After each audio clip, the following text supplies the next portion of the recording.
I am making this video for a preparation and kind of a refresher of what we've talked about in the class. I don't want you to be afraid of this thing, so much so that I just want to, nearly a month out, to give you what you need to study to do well on this final.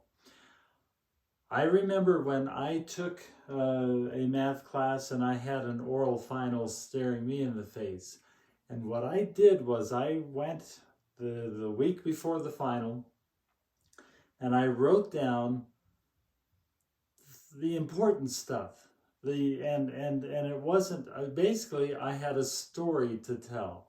I was going to tell the story of the class from the beginning of the class to the end. And 5 pages later, I had a good summary of what we had talked about in class.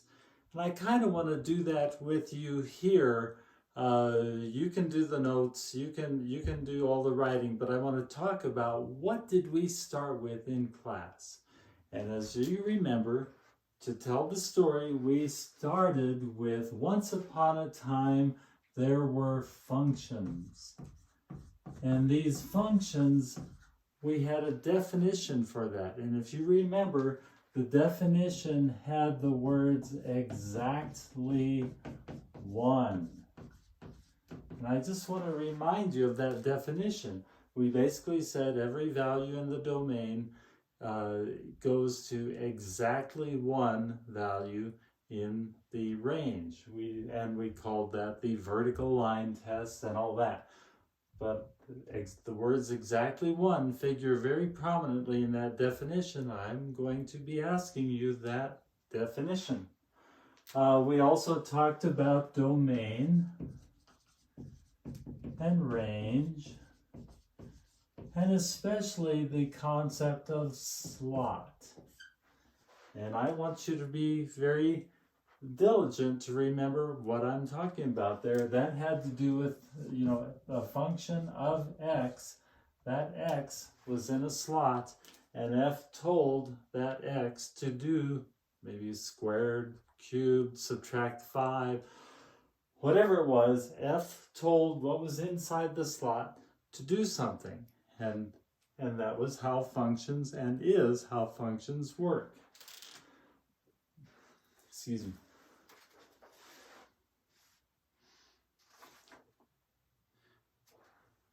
The next thing we talked about was linear functions. And you recall there was a lot of Algebra 1 type stuff that we did. We talked about the slope, the intercept, the graph. I wanted you competent with that on a very gentle basis. We talked about the distance between points. We talked about the slope of the line. We talked about how that related to the graph of the, to the graph, but also to the equation of the line and the definition of the function that had a slope and an intercept. So we talked about that. Then we were particularly interested in the zeros of a function. And that was, some of you got confused about that. You thought, oh, that's when we put 0 into the slot. No, it's where the function is equal to 0. That is where it crosses the x-axis. And we learned techniques for solving for that. We also learned about increasing and decreasing functions. And we learned about piecewise functions. And with all of these, there was a critical aspect that I wanted to get across to you, and that was that we talked about the domains of these functions. The function value itself was the height. the domain was where on the x-axis those x values that worked for that function appeared. And when the function was increasing, we talked about not how high the function went necessarily, although we did talk about local maxes and mins, but we talked about where in the domain the function was increasing. So be very careful about that. I'm not talking about height with these as far as increasing and decreasing. I'm talking about where in the domain is the function climbing up or sliding down. Next, we talked about quadratic functions. And we had two types of forms that we found the quadratic. We had the general and we had the standard form. And if you recall, I was very careful to teach you to try to get your quadratic function or equation into a standard form. And that was because when we got it that way, we learned where the vertex was. We learned where it was increasing. We learned where it was decreasing. We could figure out where it crossed the x-axis, that is where the zeros were. We learned where the axis of symmetry was. We learned if it opened up or if it opened down.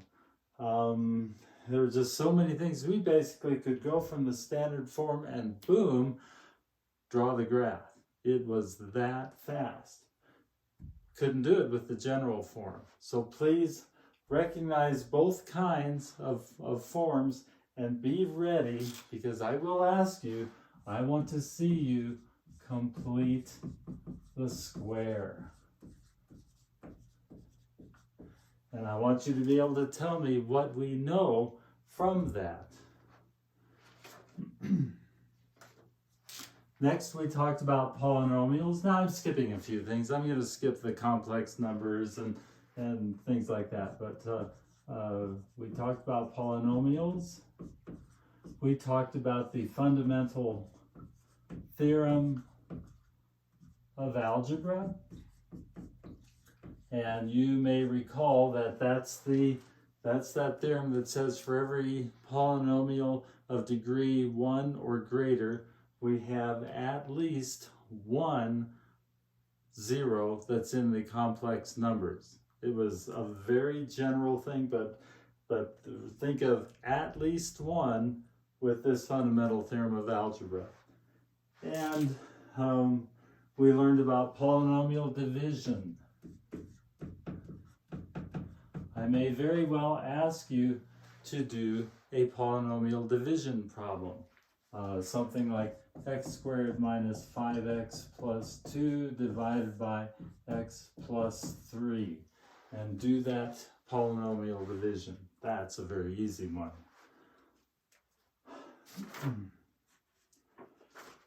Then we got to inverse functions. You may recall that I first defined one-to-one functions. And from there, we came up with our definition of the inverse. You'll recall that f of f inverse of x was equal to x. That was the critical thing from that, and from there we were able to talk about exponential functions, we were able to talk about logarithmic functions, we were able to talk about exponential growth. All of these things came out of this definition of the inverse function. We were able to build completely on that. After that, we did systems of equations. These are things that are more recent, probably right more at the top of your head. Systems of equations, 2 and 3 variables, Gaussian reduction, substitution, elimination, Kramer's rule.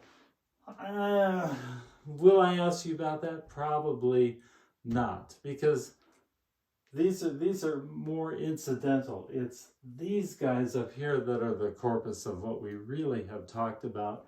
and what I've really been interested in, you catching the vision. The last part we haven't really talked about, but by the time you take the exam, we will have, and that's the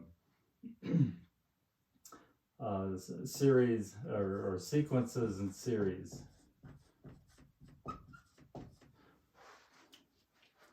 We'll talk about that in a week or so. But just to give you an idea, I started here at the very beginning. This was my once upon a time. And we tell the story of the class like this. And I focus on the important things. I focus on zeros and slot and domain and ranges and things like that. That's what I want you to focus on when you do your oral final with me. Have fun remembering this. Write this down. Write this down kind of like I have, and add details, add notes. It'll be amazing to you how well you do if you do this. It's been a great class. I look forward to meeting you face to face, and I look forward to you just acing this oral final.